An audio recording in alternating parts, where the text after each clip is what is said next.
धनंजय यशवंत चंद्रचूड़ भारत में न्यायपालिका का नेतृत्व कर रहे हैं।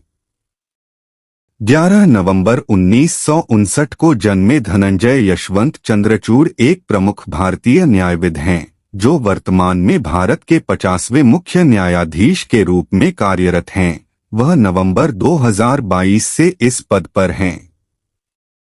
कानून शिक्षा में एक समृद्ध पृष्ठभूमि और एक उल्लेखनीय वंशावली के साथ कानूनी क्षेत्र में चंद्रचूड़ ने भारतीय न्यायपालिका पर एक अमिट छाप छोड़ी है। प्रारंभिक जीवन और शिक्षा। प्रतिष्ठित चंद्रचूड़ परिवार में जन्मे उनके पिता भारत के सबसे लंबे समय तक मुख्य न्यायाधीश रहे। चंद्रचूड़ का पालन पोषण कानूनी परंपराओं में डूबा हुआ था।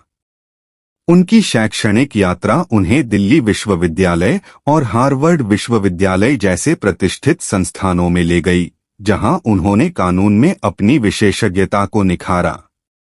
दिल्ली विश्वविद्यालय से कानून में स्नातक और कानून में स्नातकोत्तर तथा हार्वर्ड लॉ स्कूल से न्यायिक विज्ञान में डॉक्टरेट की उपाधि के साथ चंद्रचूड़ की शैक्षणिक क्षमता ने उनके शानदार कानूनी करियर की नींव रखी। कैरियर प्रक्षेपवक्र।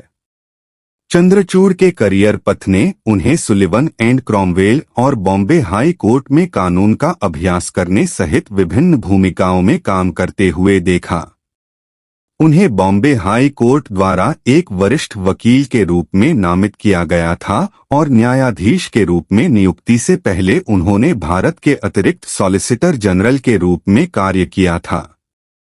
चंद्रचूड़ की न्यायिक यात्रा बॉम्बे उच्च न्यायालय में उनके कार्यकाल के साथ शुरू हुई, जिसके बाद 2016 में भारत के सर्वोच्च न्यायालय में आने से पहले उन्होंने इलाहाबाद उच्च न्यायालय के मुख्य न्यायाधीश के रूप में अपनी भूमिका निभाई।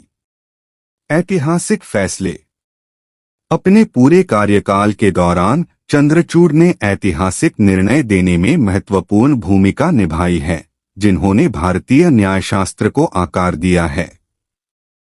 निजता के अधिकार को संवैधानिक रूप से गारंटीकृत अधिकार के रूप में पुष्टि करने से लेकर लैंगिक न्याय पर उनके रुख तक चंद्रचूड़ की न्यायिक घोषणाओं के दूरगामी प्रभाव रहे हैं। इनमें से उल्लेखनीय न्यायमूर्ति के एस पुट्टस्वामी मामले में उनकी प्रमुख राय है, जहां उन्होंने निजता के अधिकार को मानवीय गरिमा और स्वतंत्रता के लिए आंतरिक बताया। भाषण और अभिव्यक्ति की स्वतंत्रता को बनाए रखने के लिए चंद्रचूड़ की प्रतिबद्धता उनके निर्णयों में स्पष्ट है, जहां उन्होंने असहमति को लोकतंत्र का सुरक्षा वाल्व कहा था। उन्होंने इन स्वतंत्रताओं की रक्षा के लिए राज्य के सकारात्मक कर्तव्य पर जोर देते हुए अभिव्यक्ति की स्वतंत्रता की सुरक्षा के लिए निर्णय लिखे हैं। हालिया विवाद। अपनी न्यायिक कुशलता के बावजूद चंद्रचूड़ विवादों से अछूते नहीं रहे हैं। विशिष्ट पीठों को राजनीतिक रूप से संवेदनशील मामलों के आवंटन के संबंध में हालिया आरोपों की जांच की गई है। हालांकि चंद्रचूड़ ने पारदर्शिता बनाए रखी है और निष्पक्ष निर्णय की आवश्यकता पर बल देते हुए अपने निर्णयों का बचाव किया है। विरासत और प्रभाव। चंद्रचूड़ की विरासत भारत के मुख्य न्यायाधीश के रूप में उनके कार्यकाल से आगे तक फैली हुई है।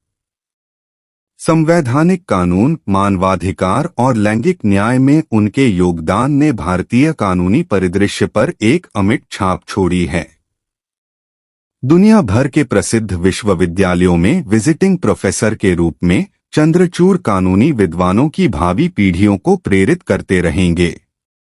निष्कर्षतः एक कानूनी राजवंश के वंशज से लेकर भारत के मुख्य न्यायाधीश तक धनंजय यशवंत चंद्रचूड़ की यात्रा समर्पण, सत्यनिष्ठा और न्याय के प्रति दृढ़ प्रतिबद्धता का उदाहरण देती है। उनका न्यायशास्त्र एक निष्पक्ष और न्यायसंगत समाज के लिए आशा की किरण के रूप में कार्य करता है, जहां कानून का शासन सर्वोच्च होता है।